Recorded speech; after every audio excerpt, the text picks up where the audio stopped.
the essence of the collaborative is interaction with folks, like building relationships, moving people from strangers towards friendships, and being spiritual companions, walking along with folks in their journey towards God's reconciling work. And with COVID coming along, which cut down or limited our capacity to engage people face to face, really led to a rethinking of pretty well everything we do and how we do it. So to give you an example of a few examples of how that's affected us, one of the ways was looking at what is the opportunity, where is the Spirit at work, and initiatives, new initiatives, and where is He drawing us in to participate with Him in being creative, and what is being disabled or disrupted, yet seen it in a positive vein of new things that are happening. And one of them that's come out is the Glengarry Community Pantry, as the other players, participants in the Glengarry housing complex asked us, how do we care for folks with their food resources who are shut in and aren't allowed, because of their health, their age, aren't allowed out of their apartments. And so we worked together to form the Glengarry Community Pantry, which identifies folks who need groceries, us coordinating, putting the grocery bags together, and then delivering them to their apartments so they can stay safe from COVID, but also have the resources they need.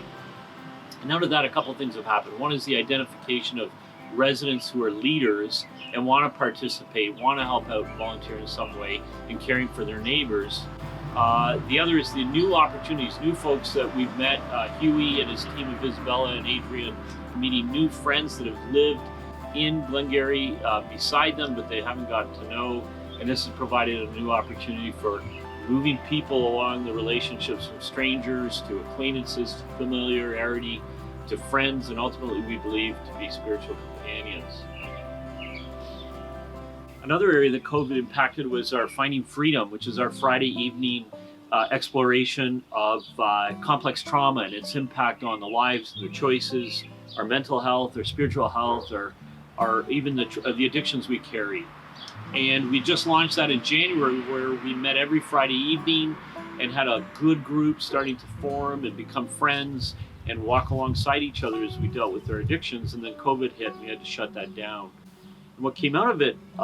again, responding in a positive way of seeing what's the Spirit doing and where's the Spirit at work, of taking that online in partnership with Winnipeg and Barrie, and people really joining from across the country to meet Friday evenings to explore with Tim Fletcher on the impact of complex trauma and on the pandemic on our well-being, and spending an hour and a half together exploring those things, and then unpacking it from the scriptures and seeing the scripture, in particular the story of Israel leaving the Exodus as a traumatized community, and the work that God was doing in restoring people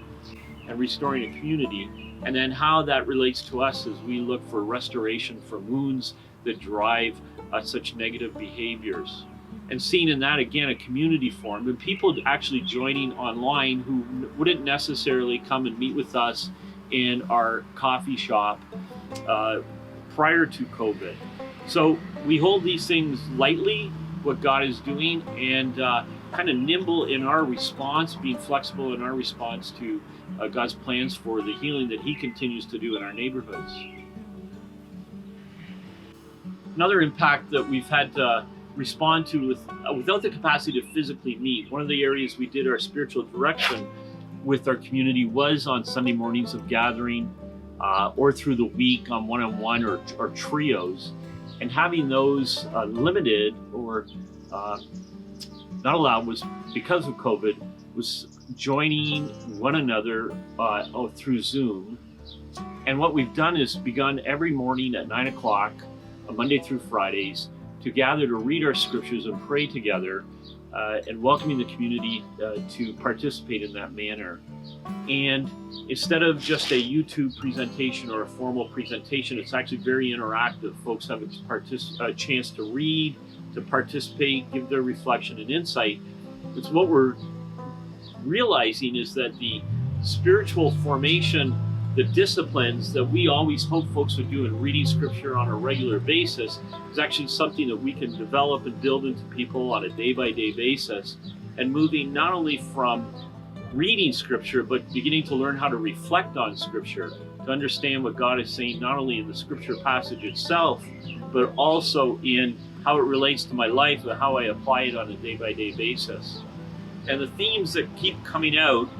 and we are intentional about that, is what does it mean to be a loving community, to love one another, to submit to one another, to put the other person first before ourselves, and to practice the virtues of the fruit of the Spirit, of kindness and gentleness and caring for each other.